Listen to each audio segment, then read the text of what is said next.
Hello guys, once again welcome back to EduPod. ഒരിക്കൽ കൂടി മക്കളെ എല്ലാവർക്കും EduPodലേക്ക് സ്വാഗതം. അപ്പോൾ ഞാൻ നിങ്ങളുടെ സ്വന്തം സെൽസബിൻ സാറാണ്. ഇന്ന് ഞാൻ വന്നിരിക്കുന്നത് നമ്മുടെ കളക്ഷൻ ഓഫ് ഡാറ്റ. എല്ലാ തവണയും കളക്ഷൻ ഓഫ് ഡാറ്റ, അതുപോലെ തന്നെ നമ്മുടെ ഓർഗനൈസേഷൻ ഓഫ് ഡാറ്റ, അല്ലേ, organisation of data and presentation of data. ഈ പറയുന്ന മൂന്ന് ചാപ്റ്ററിനെയും കണക്ട് ചെയ്തുകൊണ്ട്, ഇതിനെ മൂന്നിനെയും കണക്ട് ചെയ്തുകൊണ്ട് ചോദിക്കുന്ന ഒരു ചോദ്യമുണ്ട് മക്കളെ. വേറെ ഏതുമില്ല, ആ ചോദ്യം ദാ ഇവിടെ കൊടുത്തിട്ടുണ്ട്. ഒന്നുകിൽ നമ്മളോട് പറയും ഫ്രീക്വൻസി ഡിസ്ട്രിബ്യൂഷൻ തയ്യാറാക്കാനാണ് പറയാം, അല്ലെങ്കിൽ എന്താ പറയും ആവൃത്തി വിതരണ പട്ടിക, അല്ലെങ്കിൽ ഉറപ്പിച്ച് വെച്ചോ, അല്ലെങ്കിൽ നമ്മളോട് ഫ്രീക്വൻസി അറേ തയ്യാറാക്കാനാണ് പറയാം. എന്താ പറയുക, ഫ്രീക്വൻസി അറേ. നിങ്ങൾ ഒരുപക്ഷെ ഫ്രീക്വൻസി അറേ എന്നുള്ളതിനെ സ്കൂളിൽ പഠിച്ചിരിക്കുന്ന ടേം ഇങ്ങനെയായിരിക്കണം, ആവൃത്തി നിര എന്നായിരിക്കും. എന്തായിരിക്കും? ആവൃത്തി നിര എന്നായിരിക്കും പഠിച്ചിട്ടുണ്ടാവുക. ഇനി അതുമല്ലെങ്കിൽ ഇങ്ങനെയായിരിക്കും പഠിച്ചിട്ടുണ്ടാവുക, ആവൃത്തി അണി എന്നായിരിക്കും പഠിച്ചിട്ടുണ്ടാവുക. ഓക്കെ, ഏത് പേരിൽ പഠിച്ചാലും ചോദ്യം ഇതാണ്, ഫ്രീക്വൻസി അറേ ആയിരിക്കും ചോദിച്ചിട്ടുണ്ടാവുക. ഓക്കെ, അപ്പോൾ മലയാളമാണ് നിങ്ങൾ പഠിച്ചെങ്കിൽ ഇംഗ്ലീഷിലെ ക്വസ്റ്റ്യൻ പേപ്പറിൻ്റെ ഭാഗം കൂടി നോക്കുക. ഇംഗ്ലീഷിലാണ് പഠിച്ചെങ്കിൽ കൺഫ്യൂഷൻ ഉണ്ടെങ്കിൽ മാത്രം മലയാളം നോക്കുക. ഓക്കെ ആണല്ലോ? ഞാൻ എപ്പോഴും പറഞ്ഞു സ്റ്റാറ്റ് പഠിക്കാൻ ഏറ്റവും നല്ലത് ഇംഗ്ലീഷാണെന്നൊരു കാര്യം ഞാൻ പറയുന്നു. അപ്പോൾ നോക്കിക്കോളൂ, ചോദ്യം നമുക്ക് നോക്കാം. നമ്മളോട് എന്താ പറഞ്ഞത്? ക്ലാസ് ഇൻ്റർവെല്ല് 10 എന്ന രീതിയിൽ എടുത്തുകൊണ്ട്, അഥവാ ക്ലാസ് ഇടവേള 10 എന്ന രീതിയിൽ എടുത്തുകൊണ്ട് നമ്മളോട് ആവൃത്തി വിതരണം പട്ടിക തയ്യാറാക്കാനാണ് പറഞ്ഞത്. അപ്പോൾ നിങ്ങളോട് മനസ്സിലാക്കേണ്ട ആദ്യത്തെ കാര്യം തരാം, വേറെ ഒന്നുമല്ല, ഇവിടെ കൊടുത്തിരിക്കുന്ന കാര്യങ്ങളുണ്ട്. നിങ്ങളുടെ ഇവിടെ ഇത്രയും കാര്യങ്ങൾ കൊടുത്തിട്ടുണ്ട്. അതായത് മക്കളെ, ഇവിടെ നിങ്ങൾ ചെയ്യേണ്ടത് ഈ പറഞ്ഞിരിക്കുന്ന നമ്പർ നമുക്ക് ഇങ്ങനെ വെറുതെ കുറേ നമ്പറുകൾ തരും. നോക്കി എത്ര നമ്പർ ഉണ്ട് നോക്കി, 1 2 3 4 5 6 7 8, 8ഉം 16 24 25 26 27 28 30 നമ്പർ തന്നിട്ടുണ്ടല്ലേ. അപ്പോൾ ഇങ്ങനെ നമ്പർ തന്നാൽ നമുക്ക് കാൽക്കുലേറ്റ് ചെയ്തെടുക്കാൻ കുറച്ച് ബുദ്ധിമുട്ടുണ്ടാകും. നിങ്ങൾ എന്ത് ചെയ്യുക, ആദ്യം ചെയ്യേണ്ട കാര്യം ഈ തന്നിരിക്കുന്ന നമ്പറുകളുണ്ടല്ലോ, ഇതിനെ കൃത്യമായിട്ട് നിങ്ങൾ എന്ത് ചെയ്യുക, ഒരു ഓർഡറിലാക്കി എഴുതാതാണ് ചെയ്യേണ്ടത്. അത് ഞാൻ കാണിച്ചു തരാം എങ്ങനെയാണ് ഓർഡർ എന്ന് പറഞ്ഞാൽ. മക്കളെ വളരെ സിമ്പിളാണ്, നോക്കോളൂ. 16 13 5 80. എന്താ പറഞ്ഞത്? 16 നോക്കണേ, 16 13 5 80 ദെൻ 86. ഇങ്ങനെ ഒരു ഓർഡർ ആക്കിയത്. ഇപ്പം ഞാൻ എന്താ ചെയ്തത്, ഈ തന്നിരിക്കുന്ന നമ്പർ 1005 ആക്കിയത്. ഇനി അടുത്ത ബാക്കിയുള്ള നമ്പറുകൾ ഞാൻ എഴുതുന്നത് എവിടെയോ തൊട്ട് താഴെയാണ്. 7 51 48, 7 51 48. നെക്സ്റ്റ് ഞാൻ അവിടെ ചെയ്യുന്നത് 70 19. ഇനി അടുത്ത നമ്പർ ഞാൻ തൊട്ട് താഴെ വീണ്ടും എഴുതും, നോക്കിക്കോളും. 61 17 16, 61 17 16. നെക്സ്റ്റ് അതിൻ്റെ കൂടെ 36 34, 34. നെക്സ്റ്റ് നമ്പർ എത്രയാണ്? 42 അല്ലേ, 42. അതിനുശേഷം 35 72 55, 35 72. ദെൻ എത്ര വന്നിരിക്കുന്നത്? 55 62 എന്ന് കിട്ടിയിട്ടുണ്ട്. നെക്സ്റ്റ് നമുക്ക് അടുത്ത നമ്പർ എത്രയാണ്? 31 34. നെക്സ്റ്റ് 17 24. അപ്പോൾ എത്ര നമ്പറായി നോക്കിയേ? 25 അപ്പോൾ കഴിഞ്ഞു, കാരണം 5 ഉള്ള 5 വരികളായി. ഇനി ലാസ്റ്റ് നമുക്ക് എത്ര വരുന്നത്? 34 72 56, 34 72 56. നെക്സ്റ്റ് എത്രയാണ്? 27 43. നിങ്ങൾ ആദ്യം ചെയ്യേണ്ട കാര്യം ഇങ്ങനൊരു ഓർഡറിൽ എഴുതി വെക്കാന്നാണ് ആദ്യം ചെയ്യേണ്ടത്. ഇവിടെ ഞാനെന്താ ചെയ്തത്, 5 വീതമുള്ള 6 എത്ര വരികളാക്കി? 6 വരികളാക്കി മാറ്റി ചെയ്തല്ലേ. ഇത് നമുക്ക് എളുപ്പത്തിന് കണ്ടുപിടിക്കാൻ വേണ്ടിയിട്ടോ. ഇനി ഫ്രീക്വൻസി അരയാണ് നമ്മളോട് പറഞ്ഞത്, അല്ല ഫ്രീക്വൻസി ഡിസ്ട്രിബ്യൂഷൻ അല്ലേ. അപ്പോൾ നിങ്ങൾ ചെയ്യേണ്ട കാര്യം, ഫ്രീക്വൻസി ഡിസ്ട്രിബ്യൂഷൻ എന്ന് പറയുമ്പോൾ നിങ്ങൾ മനസ്സിലാക്കുക, ഫ്രീക്വൻസി ഡിസ്ട്രിബ്യൂഷൻ എന്ന് പറയുന്നതിൽ നമുക്കൊരു ക്ലാസ്സും വേണം, പ്ലസ് എന്ത് വേണം? ഫ്രീക്വൻസിയാണ് വേണ്ടി വരിക. എന്നാൽ ഫ്രീക്വൻസി അരയാണെങ്കിലോ, നമുക്ക് വേണ്ടത് ക്ലാസ് ഓഫ് ഫ്രീക്വൻസി അല്ല, പകരം അവിടെ വേണ്ടിയിരിക്കുന്നത് നമ്മുടെ ജസ്റ്റ് നമ്പേഴ്സ്, അത് നമ്മൾ ഒബ്സർവേഷൻ എന്ന് പറയും, പ്ലസ് ഫ്രീക്വൻസിയാണ് നമുക്കവിടെ വേണ്ടി വരിക. നമുക്ക് നോക്കാം ഇവിടെ ചോദിച്ചിരിക്കുന്ന ഫ്രീക്വൻസി ഡിസ്ട്രിബ്യൂഷൻ എങ്ങനെ ചെയ്യുന്നുള്ളൂ കേട്ടോ. അപ്പോൾ നോക്കിക്കോളൂ, ഞാനിവിടെ ആദ്യം എഴുതാൻ പോകുന്നത് ക്ലാസ് എഴുതുന്നു, ക്ലാസ് എന്ന് എഴുതി. അടുത്ത് ഞാനിവിടെ ടാലി മാർക്ക് എന്ന് എഴുതി, ടാലി മാർക്ക് എന്ന് അടുത്ത കോളത്തിൽ കൊടുത്തു. നെക്സ്റ്റ് കോളം ഞാൻ എന്ത് ചെയ്തു? ഫ്രീക്വൻസി എന്നുകൂടി കൊടുക്കുകയാണ്. ഓക്കെ, ഫ്രീക്വൻസി എന്നുകൂടി കൊടുക്കുകയാണ്. ഇനി നിങ്ങളിവിടെ ശ്രദ്ധിക്കേണ്ട അടുത്ത കാര്യം എന്ന് പറഞ്ഞാൽ, ഈ പറഞ്ഞിരിക്കുന്ന ഇത്രയും കാര്യം നിങ്ങൾ നോക്കിക്കഴിഞ്ഞാൽ അടുത്തായിട്ട് നിങ്ങൾ ശ്രദ്ധിക്കേണ്ടത് ക്ലാസിൻ്റെ ഇൻ്റർവൽ എത്രയാണ് പറഞ്ഞിരിക്കുന്നത്.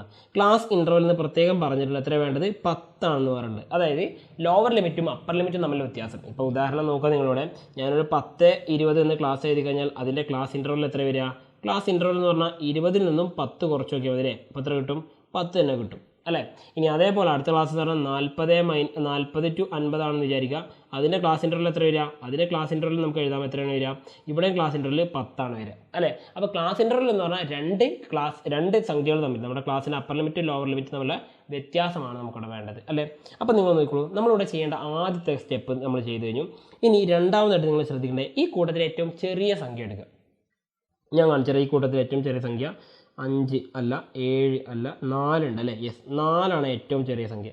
അപ്പോൾ നമ്മുടെ ഏറ്റവും ചെറിയ സംഖ്യ ഇത്രയും 4. അപ്പോൾ ഞാൻ പൊതുവേ ക്ലാസ് സ്റ്റാർട്ട് ചെയ്യുമ്പോൾ നിങ്ങൾക്ക് കൺഫ്യൂഷൻ വരാതിരിക്കാൻ വേണ്ടി നിങ്ങൾ ചെയ്യേണ്ട കാര്യം എപ്പോഴും ക്ലാസ് 0-ൽ നിന്നും സ്റ്റാർട്ട് ചെയ്യുക. അപ്പോൾ ഞാൻ കൊടുക്കണേ 0 മുതൽ 10 വരെ. എത്ര പറഞ്ഞാൽ 0 മുതൽ 10 വരെയുള്ള നമ്പേഴ്സ് കേട്ടോ. അപ്പോൾ 0 മുതൽ 10 വരെയുള്ള നമ്പേഴ്സ് എന്ന് പറയുമ്പോൾ എത്ര വരും? 0, 1, 2, 3, 4, 5, 6, 7, 8, 9, 10 അതിൽ നമ്മൾ ഉൾപ്പെടുത്താനേ പാടില്ല. കാരണം എന്താണ്? 10 അടുത്ത ക്ലാസ്സിലാണ് നമ്മൾ എഴുതുക. എത്ര എഴുതുക? 10 അടുത്ത ക്ലാസ് 10 മുതൽ 20 എന്ന് പറയുന്ന ക്ലാസ്സിലാണ് 10 എഴുതുക. 10, 11, 12 അങ്ങനെയാണ് പോകുക കേട്ടോ. അപ്പോൾ നമുക്ക് 0 മുതൽ 10 വരെയുള്ള നമ്പർ എത്രയുണ്ട് നോക്കണേ.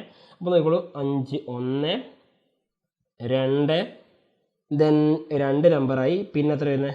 3. എസ്, എത്ര നമ്പറുള്ളൂ? ആകെ 3 നമ്പർ നമുക്ക് വരുന്നുള്ളൂ അല്ലേ? എത്ര നമ്പർ വരുന്നുള്ളൂ? ആകെ 3 നമ്പർ വരുന്നുള്ളൂ. ഇത് എളുപ്പത്തിൽ നമുക്ക് കണ്ടുപിടിക്കാൻ പറ്റി. എന്താ കാരണം? ഒറ്റ സംഖ്യകളായിരിക്കില്ല ഇവിടെ വരുന്നതൊക്കെ. അപ്പോൾ 3 നമ്പർ നമ്മൾ എഴുതി വെച്ചു. ഓക്കെ, ടാലി മാർക്ക് പറയുമ്പോൾ ഓരോ വരകൾ വരക്കണേ. ടാലി മാർക്കിൽ 3 എണ്ണമാണ് നമുക്ക് കിട്ടിയെങ്കിൽ 3 വരകൾ വരക്കാണ് ചെയ്യേണ്ടത്. ഓക്കെ, ഇനി 4 ആണെങ്കിലോ 4 വര. അപ്പോൾ 5 ആണെങ്കിലോ 5 വരയല്ല. 5 ആണെങ്കിൽ 4 വര വരക്കുന്നു. അതിനുശേഷം ക്രോസ് ആയിട്ട് ഇങ്ങനെ വരക്കുമ്പോഴാണ് 5 മാറുന്നത് കേട്ടോ. ഇനി നമുക്ക് അടുത്ത് നോക്കാം. ഈ പറഞ്ഞ 10 മുതൽ 20 വരെ എത്ര നമ്പർ ഉണ്ട്? 10 മുതൽ 20 വരെ എന്ന് പറയുമ്പോൾ 16 വരും, 13 വരും, പിന്നെ എത്ര വരും? 19 വരും, 17 വരും, 16 അഗൈൻ വരും. വീണ്ടും നമ്മൾ നോക്കുകയാണെങ്കിൽ ഈ പറഞ്ഞ 17 വരും. പിന്നെ വരുന്നുണ്ടോ? ഇല്ല. മാക്സിമം നമ്മുടെ നമ്പറുകളായില്ലേ? നോക്കിയേ, 1, 2, 3, 4, 5, 6 നമ്പർ. എത്ര നമ്പറായി? 6 നമ്പറുകൾ വന്നിട്ടുണ്ട്. അപ്പോൾ നമ്മൾ 6 എഴുതാണ്. 1, 2, 3, 4, 5, ദെൻ 6. അപ്പോൾ ഇത്രയാണ് 6 എന്ന് എഴുതി. ഇനി അടുത്തത് 20 മുതൽ 30 വരെയാണ് അടുത്ത ക്ലാസ് എഴുതേണ്ടത്. കാരണം ക്ലാസ്സിൻ്റെ ഇടയിൽ 10 വേണ്ടത് അല്ലേ? ക്ലാസ്സിൻ്റെ വ്യത്യാസം 10 ആയിരിക്കണം.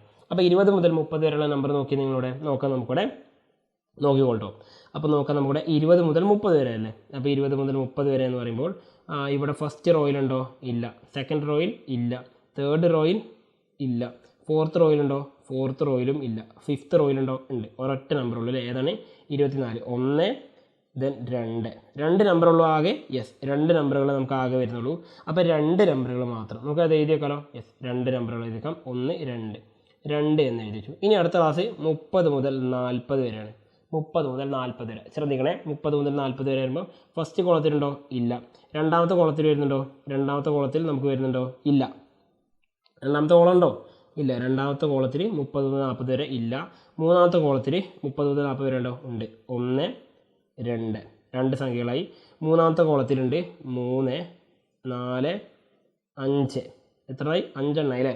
5 എണ്ണം 6 സംഖ്യകളായാലോ? യെസ്, 6 സംഖ്യകൾ നമുക്ക് വരുന്നുള്ളൂ. അപ്പോൾ 6 ഞാൻ എഴുതിക്കണേ. 1, 2, 3, 4, 5, 6 സംഖ്യകളായി അല്ലേ? ഇനി അടുത്ത് 40 മുതൽ 50 വരെ. 40 മുതൽ 50 വരെ ഞാൻ അടുത്ത ക്ലാസ് എഴുതി. അപ്പോൾ 40 മുതൽ 50 വരെ നോക്കിക്കോട്ടോ. 40 മുതൽ 50 വരെ ഫസ്റ്റ് റോയിലില്ല. സെക്കൻഡ് റോയിലുണ്ടോ? ഉണ്ട്. എത്ര വരുന്നതാ? 48 വരുന്നുണ്ട്. 1. ദെൻ അടുത്ത റോയിലുണ്ടോ? ഇല്ല. അടുത്ത റോയിലില്ല. രണ്ടാമത്തെ റോയിലുണ്ടോ? അടുത്ത റോയിലുണ്ട്. എത്രയായി? 2 എണ്ണമായി അല്ലേ? 48ഉം 42ഉം ആയി. ഇനി അടുത്ത എത്ര വരുന്നത്? അടുത്ത കോളത്തിലുണ്ടോ? യെസ്, 43 ഉണ്ട് അടുത്ത റോയിൽ അല്ലേ? അപ്പോൾ 3 നമ്പറുകൾ വരുന്നുണ്ടോ? 1, 2, 3. 3 എന്ന് എഴുതി വെക്കുന്നു. അടുത്തത് 50 മുതൽ 60 വരെ. 50 മുതൽ 60 വരെ നോക്കണേ. അപ്പോൾ 50 മുതൽ 60 വരെ ഫസ്റ്റ് റോയിലുണ്ടോ? ഇല്ല. എഗെയിൻ നമ്മൾ അതിനെ വെട്ടുന്നു. അടുത്ത രണ്ടാമത്തെ റോയിൽ നോക്കാം. യെസ്, 50 മുതൽ 60 വരെ ഉണ്ട്. 1. ദെൻ രണ്ടാമത്തെ റോയിലില്ല. മൂന്നാമത്തിൽ ഒരു 55 വരുന്നുണ്ട്.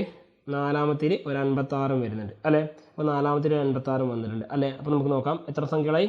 3 സംഖ്യകൾ അല്ലേ? 3 സംഖ്യകൾ. 1, 2, 3. അപ്പോൾ ഇത്രയും 3 എന്ന് എഴുതി വെച്ചു. ഓക്കെ ആണല്ലോ? ഇനി എത്രയുള്ളത്? 60 മുതൽ 70 വരെ. 70 വരെയാണ്. ആൻഡ് 60 മുതൽ 70 വരെയാണ് നെക്സ്റ്റ് സംഖ്യ വരുന്നത്. 60 to 70 എഴുതി വെക്കുന്നു. അപ്പോൾ 60 മുതൽ 70 വരെ എത്ര സംഖ്യയാണ് നോക്കാം നമുക്കിവിടെ. ഫസ്റ്റ് റോയിലുണ്ടോ? ഇല്ല. രണ്ടാമത്തെ റോയിലുണ്ടോ? ഇല്ല. മൂന്നാമത്തെ റോയിൽ ഉണ്ട് അല്ലേ? എത്ര വരുന്നത്? 61 വരുന്നുണ്ട്. 1. അടുത്തതിനുണ്ട് 62 വരുന്നുണ്ട്. പിന്നെ വരുന്നുണ്ടോ? ഇല്ല. പിന്നെ വരുന്നില്ല അല്ലേ? അപ്പോൾ 2 സംഖ്യകൾ വന്ന് നമുക്ക് എഴുതിയേക്കാം. 2 എന്ന് എഴുതിയേക്കാം. 1, 2. എത്ര എഴുതിയത്? 2 എന്ന് എഴുതി വെച്ചു അല്ലേ? ഇനി അടുത്തത് 70 മുതൽ 80 വരെ. 70 മുതൽ 80 വരെ എത്ര സംഖ്യയുണ്ട് നോക്കാം. 70 മുതൽ 80 വരെ ഫസ്റ്റ് റോയിലില്ല. സെക്കൻഡ് റോയിലുണ്ട് അല്ലേ? എത്ര വരുന്നത്? 1. നമുക്ക് നോക്കാം. 1, 1. ദെൻ രണ്ടാമത്തെ റോയിലുണ്ടോ? ഇല്ല. രണ്ടാമത്തെ റോയിൽ എല്ലാ സംഖ്യകളും കഴിഞ്ഞുകൊണ്ട് നമുക്ക് എന്ത് ചെയ്യാം? അത് ജസ്റ്റ് നിങ്ങളൊരു പെൻസിൽ വെച്ച് വെട്ടിക്കൊണ്ടോ. ഇങ്ങനെ വെട്ടിക്കളഞ്ഞോണ്ടേ. കാരണം നമുക്ക് സൗകര്യത്തിന് വേണ്ടിയില്ല. കഴിഞ്ഞ നമ്പറുകളൊക്കെ നമുക്ക് എന്ത് ചെയ്യാം? വെട്ടിക്കളയാം. കഴിഞ്ഞ നമ്പറുകളൊക്കെ നമുക്ക് വെട്ടിക്കളയാം. ഓക്കെ, കഴിഞ്ഞ നമ്പറുകളൊക്കെ എന്ത് ചെയ്യാം? ജസ്റ്റ് വെട്ടിക്കളയണേ. ഇനി അടുത്ത റോയിൽ വരുന്നത് യെസ് 70 പറഞ്ഞു. അതേപോലെ 72 വരും അല്ലേ. ഇനി അടുത്ത റോയിൽ വെട്ടിക്കളയാണ്ടോ? യെസ്, വെട്ടിക്കളയാം. എല്ലാ നമ്പറും നമുക്ക് വെട്ടിക്കളയാം. അടുത്ത റോയിൽ 5-ാമത്തെ റോയിൽ. 6-ാമത്തെ റോയിൽ 34, 56, 27, 43 ഒക്കെ നമുക്ക് വെട്ടിക്കളയാം. 72 ബാക്കിയായിരുന്നു അല്ലേ. അപ്പോൾ എത്രയായിരുന്നു? 72, 70, 72 എന്ന് വന്നിട്ടുണ്ട് അല്ലേ. 3 സംഖ്യകൾ 1, 2, 3. ഞാനിവിടെ 3 കൊടുക്കുന്നു. ഇനി അടുത്ത ലാസ്റ്റ് ഫൈനൽ ആയിട്ട് 80 മുതൽ 90 വരെ. 80 മുതൽ 90 വരെ നോക്കണേ. 80 മുതൽ 90 വരെ എത്ര ഉണ്ട്? നമുക്ക് നോക്കാം. 1, 2. ആ റോ കഴിഞ്ഞാലോ? കഴിഞ്ഞു. ഇനി വേറെ നമ്പർ ഉണ്ടോ? 1, 2 റോ മാത്രമേ ഉള്ളൂ അല്ലേ. ബാക്കി എല്ലാ റോയും നമുക്ക് എന്ത് ചെയ്തു? ഇപ്പോൾ കഴിഞ്ഞു. ഇപ്പോൾ എല്ലാ റോയും കഴിഞ്ഞു. 2 സംഖ്യകളൊന്ന്. അപ്പോൾ എഴുതുന്നു 2. 1, 2, 2 എന്ന് എഴുതിച്ചു. ഇനി നിങ്ങൾ ടോട്ടൽ ഫ്രീക്വൻസി എന്ന് കൂട്ടി നോക്കി. നമുക്ക് ടോട്ടൽ ഫ്രീക്വൻസി എത്ര വരുന്നു നോക്കാം. 3, 6, 3, 6, 9, 9, 2, 11, 11, 17, 20, 23, 25, 28, 30. യെസ്, കറക്റ്റ് ആണല്ലേ. അപ്പോൾ നമ്മുടെ വാല്യൂ കറക്റ്റാണ്. 30 തന്നെ നമുക്കവിടെ ഫ്രീക്വൻസി ആയിട്ട് കിട്ടിയിട്ടുണ്ട്. അപ്പോൾ നമ്മൾ ചെയ്യേണ്ടത് ഇങ്ങനെയുള്ളൂ ചെയ്യേണ്ടത്. ഇത്ര സിമ്പിളാണ് നമ്മൾ ചെയ്യേണ്ടത്. ഇതാണ് നമ്മൾ എന്ത് പറയുന്നത്? ഫ്രീക്വൻസി ഡിസ്ട്രിബ്യൂഷൻ എന്ന് പറയുന്നത്. ഒരു ക്ലാസ്സും പ്ലസ് അതിൻ്റെ കൂടെ ഫ്രീക്വൻസി വന്നാൽ അതാണ് ഫ്രീക്വൻസി ഡിസ്ട്രിബ്യൂഷൻ. എന്നാൽ ഒരു ഒബ്സർവേഷൻ എന്ന് പറഞ്ഞാൽ ഓരോ നമ്പറുകൾ. ഇപ്പോൾ ഉദാഹരണം നോക്കുകയാണെങ്കിൽ ഇവിടെ നോക്കി നിങ്ങൾക്ക് മനസ്സിലാവും. 70 എന്ന് പറഞ്ഞ നമ്പർ വന്നിട്ടുണ്ടോ? ഇല്ല, അതൊരു തവണ ഉള്ളൂ. പക്ഷേ 72 2 തവണ വന്നിട്ടുണ്ട്. 1, 2. അപ്പോൾ നമ്മൾ എന്ത് ചെയ്തും?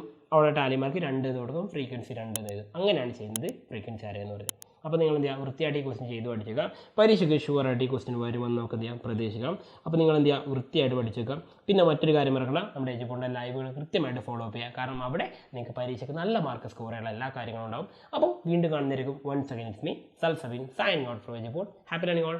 ബൈ.